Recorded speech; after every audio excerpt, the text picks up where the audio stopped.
안녕하세요 여러분. 오늘의 흥미로운 영상 내용은 고대 세계를 바꾼 기병, 야문하야족의 숨겨진 이야기, 그리고 일광절약 시간제 정말 효과가 있을까? 에 관한 것입니다. 우선 좋아요 버튼을 누르고 채널 구독 및 알림 설정도 잊지 마세요. 여러분의 관심과 지지가 저희에게 큰 힘이 됩니다. 첫 영상은 월스트리트 저널의 흥미로운 기사 내용을 바탕으로 우리 현대사회를 창조하는데 중요한 역할을 했던 고대 기마 민족, 야문하야족에 대한 이야기를 들려드리겠습니다. 놀랍게도 현재 살아있는 인류의 절반가량이 이들 야문하야족의 후손이라는 연구 결과가 나왔는데요. 이들이 어떻게 세계를 변화시켰는지, 그리고 우리의 유전자 속에 어떤 흔적을 남겼는지 자세히 알아보겠습니다. 야문하야족은 약 5,000년 전 현재의 우크라이나와 러시아 남부 대초원에서 살았던 유목민 공동체였습니다. 이들은 역사적으로 기록된 민족은 아니지만 최근 DNA 연구를 통해 현대 유럽인과 아시아인의 중요한 조상으로 밝혀졌습니다. 하버드 의대 유전학자 데이비드 라이가 이끄는 연구팀은 유럽과 서아시아의 100개 고대 유적지에서 450여 개의 인골 샘플을 분석했습니다. 그 결과 현재 전 세계 약 40억 명의 인구가 야문하야족의 유전자를 일정 부분 공유하고 있다는 사실이 밝혀졌죠. 야문하야족의 기원은 기원전 3000년경 볼가강과 흑해, 북쪽 대초원에서 형성된 작은 목축 공동체로 거슬러 올라갑니다. 이들은 단순한 유목민이 아니었습니다. 말을 타고 바퀴 달린 수레를 최초로 사용한 혁신적인 민족이었죠. 야문하야족이 역사적으로 중요한 이유는 단순한 유목민이 아니라 세계의 언어와 문화를 형성하는 데 중요한 역할을 했기 때문입니다. 이들은 현재의 포르투갈에서 몽골까지 빠르게 퍼져나가면서 유전자뿐만 아니라 생활 방식까지 전파했습니다. 라틴어, 그리스어, 러시아어, 독일어, 우르두어 등 현대 주요 언어의 뿌리인 인도유럽어가 바로 이들이 사용했던 언어에서 비롯되었다고 합니다. 언어뿐만이 아닙니다. 야문하야족이 확장하는 과정에서 이들이 정착한 지역의 기존 주민들과 혼혈이 이루어지면서 유럽인의 유전적 특징이 형성되었다는 연구 결과도 있습니다. 초기 야문하야족은 검은 피부와 검은 머리를 가졌지만 유럽 대륙에서 기존 농경민과 섞이면서 푸른 눈과 밝은 피부를 가진 후손들이 태어나게 된 것이죠. 야문하야족의 확장은 단순한 이주가 아니었습니다. 그들은 강력한 기병 전사였고 유라시아 대륙 곳곳에서 기존 정착민들과 충돌했습니다. 이 과정에서 토착 남성들의 유전자가 급격히 감소하고 여성들의 유전자만이 남게 된 지역이 많았습니다. 이는 정복 과정에서 야문하야족이 남성들을 몰아내거나 전투에서 사망하게 했고 여성들은 그들의 사회에 통합되었음을 시사하는 연구 결과입니다. 특히 영국의 스톤헨지를 건설한 문명이 야문하야족 후손들에 의해 대체된 것이 대표적인 사례로 꼽힙니다. 기원전 2500년경 거대한 석조 기념물이 완성된 직후 야문하야족의 후손들이 영국 해안에 도착했습니다. DNA 분석 결과 불과 몇 세대 만에 기존 토착민의 약 99%가 사라졌다고 합니다. 그렇다면 야문하야족은 어떻게 이렇게 강력한 확장을 이룰 수 있었을까요? 첫째, 기마 전술을 사용했습니다. 야문하야족은 말을 타고 빠르게 이동하며 전투를 벌일 수 있었고 이는 당시 보행 전술을 사용하는 정착민들에게 엄청난 우위를 가져다 주었습니다. 둘째, 사회 구조가 정복을 촉진했습니다. 야문하야족은 가부장적 사회였으며 장남이 아버지의 모든 재산을 상속했습니다. 이로 인해 어린 아들들은 새로운 땅을 찾아 나서야 했고 이는 자연스럽게 침략과 정복으로 이어졌죠. 셋째, 생물학적 이점도 있었습니다. 이들은 평균적으로 다른 민족보다 15cm도 더 컸으며 고기와 유제품을 주로 먹었기 때문에 체격적으로 우월했습니다. 야문하야족의 확장은 단순한 정복의 이야기가 아닙니다. 이들은 우리가 사용하는 언어, 문화, 유전자에 깊은 영향을 미쳤으며 오늘날까지 그 유산이 남아있습니다. 라틴어와 그리스어뿐만 아니라 영어와 러시아어, 심지어는 힌디어와 우르두어도 야문하야족의 언어에서 유래했다고 합니다. 또한 이들의 사회 구조와 확장 방식은 훗날 로마 제국, 몽골 제국과 같은 강력한 국가들이 형성되는 데에도 영향을 주었을 가능성이 큽니다. 하지만 이들의 정복은 항상 평화로웠던 것은 아닙니다. 연구에 따르면 야문하야족이 이주한 지역에서 기존 정착민들이 거의 완전히 사라지는 경우가 많았으며 이것이 오늘날 우리가 알고 있는 세계 인구 분포를 형성하는 데 중요한 역할을 했습니다. 결론적으로 현재 살아있는 인류의 약 절반은 야문하야족의 후손이라고 할 수 있습니다.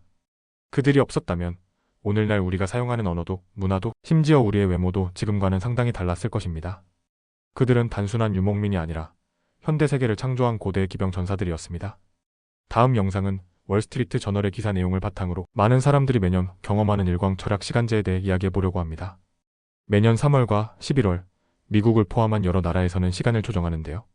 이를 두고 정말 에너지를 절약하는 걸까? 혹은 이제 그만 없애야 하지 않을까? 라는 논란이 끊이지 않고 있습니다. 오늘 영상에서는 일광절약 시간제가 만들어진 배경, 실제 효과, 그리고 과연 앞으로 유지될 것인지에 대해 알아보겠습니다. 일광절약 시간제의 개념은 사실 18세기까지 거슬러 올라갑니다.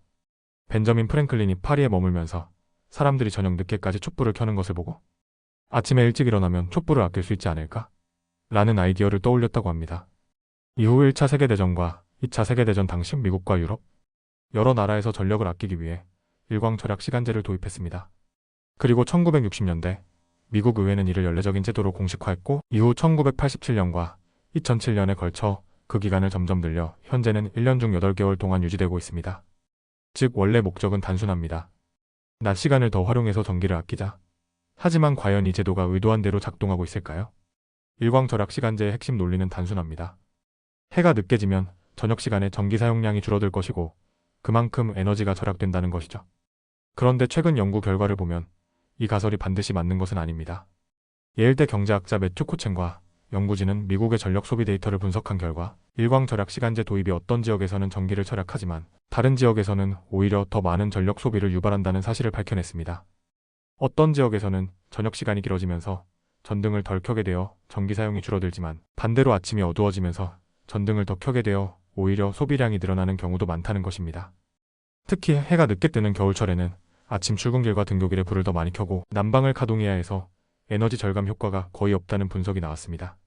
결론적으로 일광절약 시간제가 기대했던 만큼의 전력 절감 효과를 가져오지는 않는다는 것입니다. 그렇다면 일광절약 시간제는 다른 측면에서 긍정적인 영향을 미칠까요? 이를 두고도 논란이 많습니다. 미국에서는 매년 3월 일광절약 시간제가 시작되는 시점에 교통사고 발생률이 급증하는 현상이 관찰됩니다. 시계를 1시간 앞당기면서 사람들이 수면 부족을 겪고 여기에 출근길이 여전히 어두운 환경에서 이루어지기 때문입니다. 특히 1974년 미국에서 일광절약 시간을 영구적으로 유지하려는 실험을 했을 때 어두운 아침에 등교하는 학생들의 교통사고가 증가하면서 불과 1년 만에 실험이 중단된 사례도 있었습니다.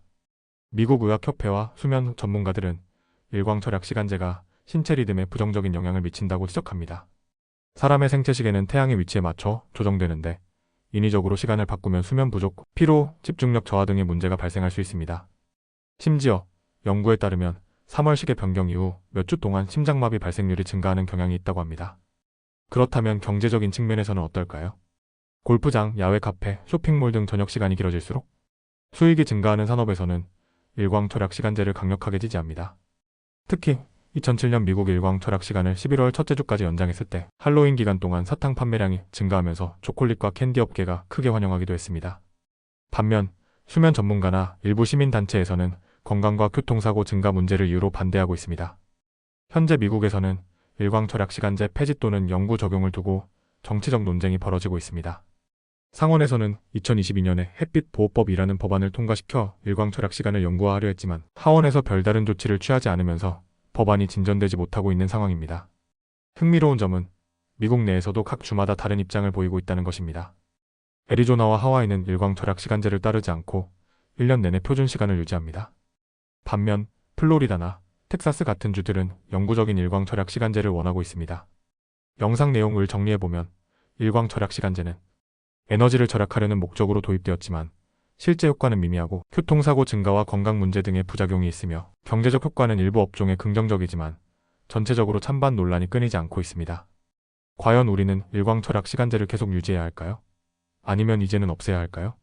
오늘은 여기까지입니다. 다음 영상에서 더 유익하고 흥미로운 내용으로 찾아뵙겠습니다. 이 영상은 투자 의견이 아닙니다. 매우 감사합니다.